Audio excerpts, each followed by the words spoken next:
participating in those in the assessment process or in the working in these working groups. If it comes to prudential, insurance prudential supervision or regulation, and there are things that additional authorities that need to be provided, then we have the capacity to go back to our state legislatures, just as they would have to do through the European Parliament in passing new directives, and we would accomplish what needs to be done. Thank you. I know there was a question here, and then one back there, and then here. Good afternoon, everybody. My name is Joel. I'm from Taiwan's Permanent Mission to WTO. And as a trade negotiator, I'm very delighted to participate in today's seminar to listen to first information from the service industries. After all, we are not negotiating in the vacuum. Maybe we do. But I think the panelists all touched upon very important issues of domestic regulation. What we want to see, what we don't want to see is that the negotiations, the market access commitments made by the negotiations is compromised or diluted by the unnecessary burdensome domestic regulation. So the issue comes to the reality check. What is the barriers or day-to-day barriers faced by the industry? So in this sense, I would like you to enlighten us at the trade negotiators, what kind of barriers you are facing vis-a-vis the domestic regulation in the foreign markets, where it is the unnecessary licensing requirement or licensing procedures or qualification requirements, qualification procedures, or unnecessary international standards. And what would you like to see out of the current negotiation on the disciplines of domestic regulation under the GATS Doha negotiation? Thank you. I'd like to take that. John. Well, you want to? No, go ahead. I didn't. Is the question about barriers to market access, or is the question about actually the working party on domestic regulation in the WTO? I think what you really need is an industry panel to answer that question. I can speculate, but I'm not really I don't think we're the right people to answer this question. I mean, I can give an outline of what kind of barriers there are. I mean, there are a number of countries which have restrictions on cross-border business both ways of various kinds, and we would argue, I think, that certainly in the case of wholesale business with sophisticated clients, those restrictions are not necessary. When it comes to Mode 3, commercial presence, there's again a whole lot of restrictions. Some of them being equity caps on the amount of investment, the amount of equity that a foreign company, a foreign insurer can hold in a joint venture. Some of them are requirements to have a particular corporate form. Some of them are not recognizing certain kinds of corporate form. In the case of the UK, Lloyd's is an example. Many countries don't fully understand or cater for the market of Lloyd's.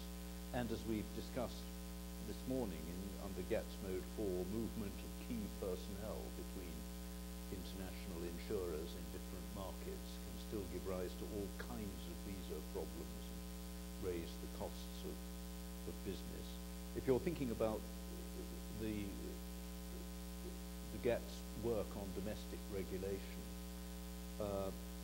I think the industry would certainly support that being much more rigorous in terms of transparency and the number of obligations and on the countries falling under having those obligations, than the present draft, chairman's draft on domestic regulation seems to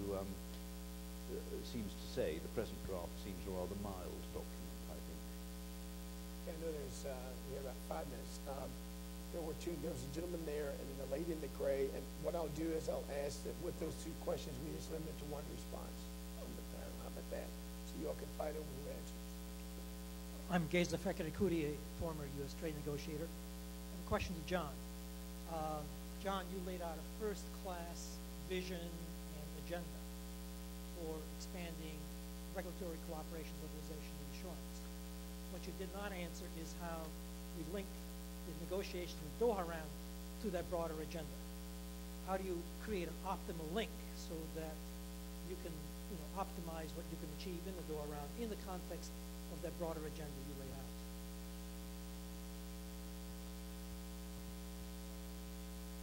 Well, I think you're right to use the word a link, because I think it has to be a link between what can be achieved in the WTO framework and what can be achieved outside it. And the WTO framework, that is the GATS, as we've heard today, speaks of progressive liberalization through successive rounds of negotiations within the GATS rules, and really with the coverage that there is in the GATS. Now, it would be possible, using some of the additional commitment provisions in the GATS, to bring in the whole of the regulatory cooperation framework within, well, I think it would be, one would have to look at the terms rather exactly, within the terms of the GATS. But I suspect that that's not going to happen, and that really there need to be separate and parallel processes so that market access and national treatment are negotiated in the WTO, but against a background of international arrangements,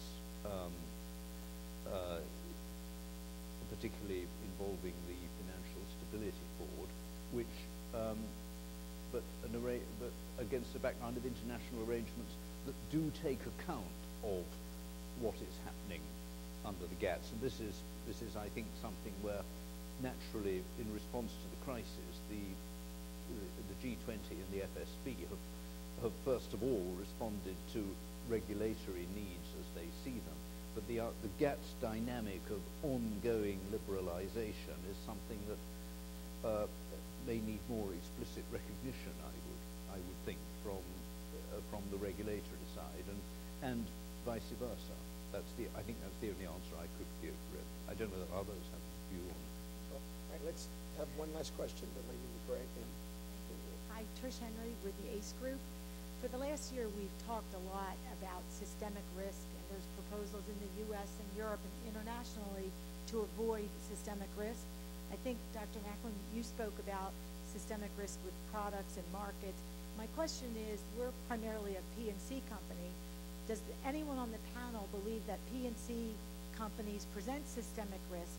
And if you do, could you provide some examples of how we present systemic risk? Because I'm not quite sure that I really understand how everybody's defining that term, what they mean by it.